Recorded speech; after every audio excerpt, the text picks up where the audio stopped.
l'Évangile de Jésus-Christ selon saint Jean, chapitre 3, versets 7 à 15.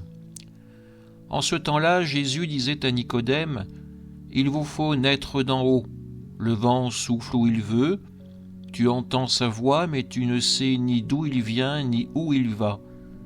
Il en est ainsi pour qui est né du souffle de l'Esprit. » Nicodème reprit, « Comment cela peut-il se faire ?»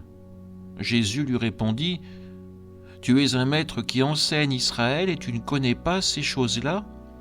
Amen, amen, je te le dis, nous parlons de ce que nous savons, nous témoignons de ce que nous avons vu, et vous ne recevez pas notre témoignage.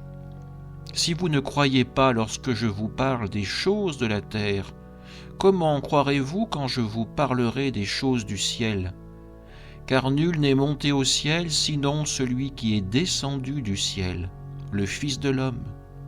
De même que le serpent de bronze fut élevé par Moïse dans le désert, ainsi faut-il que le Fils de l'homme soit élevé, afin qu'en lui tout homme qui croit ait la vie éternelle. » Acclamons la parole de Dieu. Aujourd'hui, l'Évangile nous invite à méditer sur un dialogue profond entre Jésus et Nicodème, un homme savant, un maître en Israël, mais qui se trouve pourtant déconcerté face aux paroles de Jésus. « Il vous faut naître d'en haut ».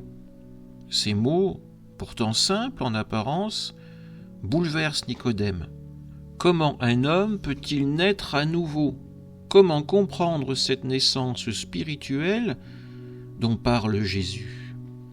Jésus compare l'action de l'Esprit à celle du vent, invisible, insaisissable, mais pourtant bien réelle.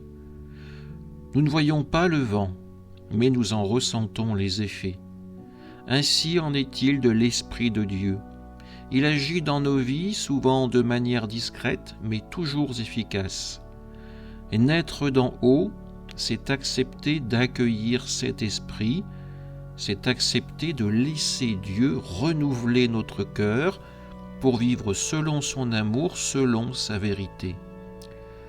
Nicodème, malgré sa sagesse, malgré son expérience, peine à saisir ce mystère. Jésus l'invite alors à dépasser les raisonnements humains pour entrer dans une logique de foi. Il lui parle de son propre témoignage, celui du Fils de l'homme descendu du ciel pour révéler les réalités divines. Mais il va plus loin.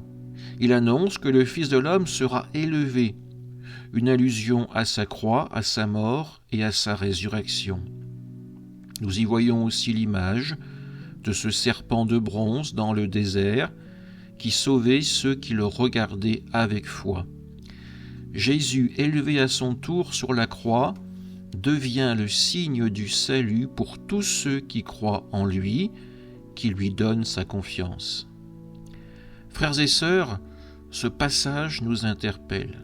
Comme Nicodème, nous pouvons être tentés de rester dans nos certitudes, de limiter notre compréhension de Dieu à ce que nous maîtrisons ou à ce que nous pensons maîtriser. Mais Jésus nous appelle à un saut dans la foi, à nous laisser surprendre par l'Esprit, à regarder vers lui, le crucifié, pour trouver la vie éternelle.